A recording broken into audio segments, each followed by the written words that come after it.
elə bir döyüşə girdim ki, yəni mən şəxsən çox üzr istəyirəm, elə qardaşıma da, yoldaşıma da elə bir SMS yazdım ki, yəni mən bu döyüşdən çıxma ehtimalım sıfıra bərabərdir.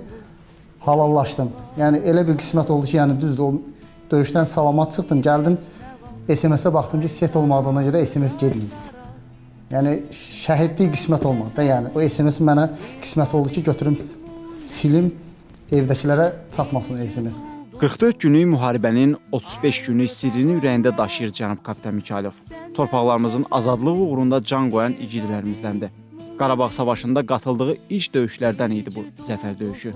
Filmlərdə baxanda elə bilirsən ki, o canlı o həyatı yaşayırsan, amma görürsən ki, tamam film başqadır, o canlı döyüşü yaşamaq tamam fərqli bir şeydir.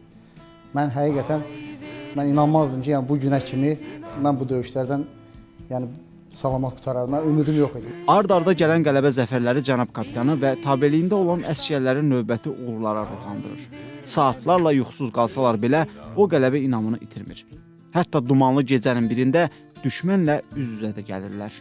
Yəni dumanlı, tiskinli havada biz getdik, düşmənlə üz-üzə çıxdıq. Bilmədik ki, burada düşmən qüvvələri yerləşib.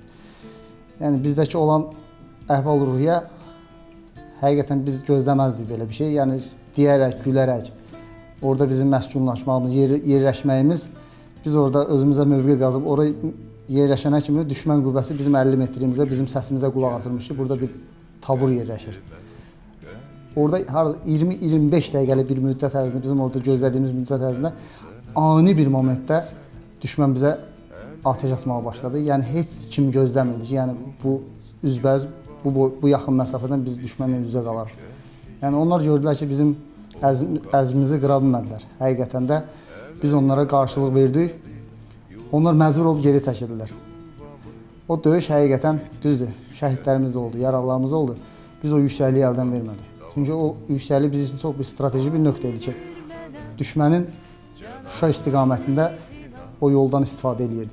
O yolu biz tutmalıydıq ki, ora düşmən girməsin. Düşmən zirehli texnikalar ora girə bilməz.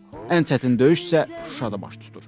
Bizim bildiyimiz əlbəyaxa döyüşü. Süngü ilə, bıçaqla, çünki o düşmən qüvvələri də hələm-hələm oradan partizan döyüşü gedir. Oradan çıxmaq istəmirdilər. Özləri dağlardan göstərirlər ki, Azərbaycan əskərləri gəlir, qaçaq, özləri qaçıb gedirdilər.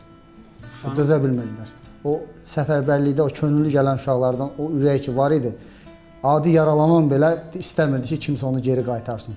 Yaralı olduğu halda. Onlar belə əllərindən o silahı atmırdılar ki, biz son damla qanımıza kimi döyüşməliyik. Bura kimi biz gəlmişiksə, bundan ötəri də getməliyik.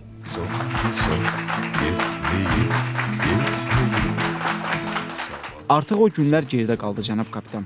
Qazandıq. Əskərlərimizin canı və qanı bahasına. Azərbaycan xalqı qarşınızda baş əyir. Bizə yaşatdığınız zəfərə görə.